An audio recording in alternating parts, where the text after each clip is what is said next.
Hello guys, কেমন আছো সবাই? আমি তো বেশ ভালো আছি। তোমরা কি ভালো আছো? অবশ্যই কমেন্টে জানিও। আর ভালো না থাকলে কমেন্ট কী করেই বা করবে। হঠাৎ করে বাইক নিয়ে বেরিয়ে পড়েছিলাম আমি আর নারু বিকালে ঘুরতে, কিন্তু ঘুরতে ঘুরতে কোথায় গিয়ে চলে গিয়েছিলাম সেটা নিজেরাও জানি না। কোথায় গিয়েছিলাম সেটা পরে থেকে দেখতে পাবে, ঠিক আছে? আমি আর নারু এই চারিদিকে প্রাকৃতিক সৌন্দর্য দেখতে দেখতে দেখতে দেখতে আমরা চলে গিয়েছিলাম নারুর শ্বশুরবাড়ি, নারুর ছেলেকে দেখতে।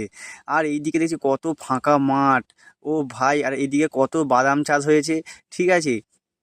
আর এইটা হচ্ছে অনেকটাই আমাদের বাড়ি থেকে অনেকটাই দূরে, প্রায় বাইকে মোটামুটি 2 ঘন্টা লাগবে যেতে নাড়ু শ্বশুরবাড়ি, ঠিক আছে? আমরা ঘুরতে ঘুরতে চলে গিয়েছিলাম। এবারে হঠাৎই দেখি এখানে গাড়িতে বাদাম লোড হচ্ছে। ও বাবা, কত বস্তা বাদাম সব চাষিরা লোড করছে। আর এইদিকে এখানে একটা গঙ্গা পুজো হচ্ছে, আমার তো দেখে খুব অবাক। আর এখানে একটা বিশাল বড় ধরনের সেট আপ বসেছে, কিন্তু আমাদের দেখার তো আর সুযোগ হলো না সেট আপটা। আমরা এই নদীর পাড় দিয়ে ধরে ধরে ধরে ধরে গিয়েছিলাম, ঠিক আছে? আমি আর নারু হঠাৎই দেখি নারু বলছে একটা পোল পার হতে হবে। আমি কি বলবো, কী পোল রে? ফলে ওখান দিয়ে বাইক নিয়ে চড়ে যাওয়া যাবে না, হেঁটে হেঁটে যেতে হবে। এইটা হচ্ছে মানে এটা হচ্ছে হাইতপুরের বাঁশের পোল।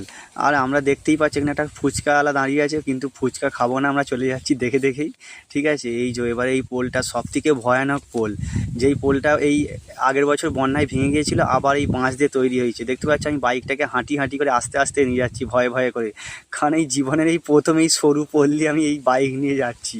ওরে ভাই, এটা হচ্ছে যে ওরে বাপরে বাপ, চারিদিকে সৌন্দর্য দেখতে পাচ্ছ, এখান দিয়ে কত মানুষ হেঁটে হেঁটে আসছে, আর আর আমি তো আস্তে আস্তে যাচ্ছি। আমার তো বিশালই ভয় লাগছিল, আমি কি করব খুঁজে পাচ্ছিলাম। নারু বলছি ধর ভাই, তুই নিয়ে যা গাড়িটাকে, আমি একা একাই যাই। নারু বলছে আমি পারবো নি, সে আগে আগে আমার ফোনটাকে নিয়ে যাচ্ছে, আর আমি আস্তে আস্তে বাইকটাকে নিয়ে যাচ্ছি। ওরে বাপরে বাপ, ভাসমান পোল, বিশাল বড় পোলটা। এই দেখতে পাচ্ছি এইদিকে এই দাদারাও যাচ্ছে, এইদিকে কত সব বাইক নিয়ে আস্তে আস্তে যাচ্ছে, আমিও যাচ্ছি, কারণ এদের তো যাওয়া প্র্যাকটিস আছে, আমার প্র্যাকটিস নেই। আমি এই প্রথমবার এই পোলটা দিয়ে পার হচ্ছি, জীবনের এই ফার্স্ট টাইম এত সরু পোল দিয়ে, এত বড় পোলটা দিয়ে আমি নদীর মাঝখান দিয়ে পার হচ্ছি। নারুকে বলছি দাঁড়া, নারু তো ভয়েতে আগে ছুটে ছুটে পালাচ্ছে, ঠিক আছে? আমি বলছি দাঁড়া দাঁড়া, আমি কি করে যাব, তুই ধর বাইকটাকে। সে তো ধরছিলই না, আমি আস্তে আস্তে আস্তে আস্তে আসছিলাম, কিন্তু এই সাঁকোটা পার হলে বিনা পয়সায় পার হতে হবে না, ঠিক আছে? একটা মানুষের 10 টাকা করে লাগবে পার হতে। আরে বাপরে বাপ, এমনি কষ্ট করে পার হচ্ছি, আবার নাকি 10 টাকা দিতে হবে এই ঠাকুমাটাকে। আরে বাপরে বাপ! আর নারুকে বলছি তুই ধর বাইকটা, সে নাকি হেসেই যাচ্ছে, আর আমার তো এইদিকে ফেটে চৌচির হয়ে যাচ্ছে, সেটাও কী করে বুঝবে। আর একটুখানি পার হলেই পার হয়ে যাব, তাতেও ভয় লাগছিলো। ওই মাঝে মাঝে এই যে কাঠগুলো ছিল না, এ দেখো আমরা ঠিক পার হয়ে গেছি আস্তে আস্তে ঠাকুরের কৃপায়।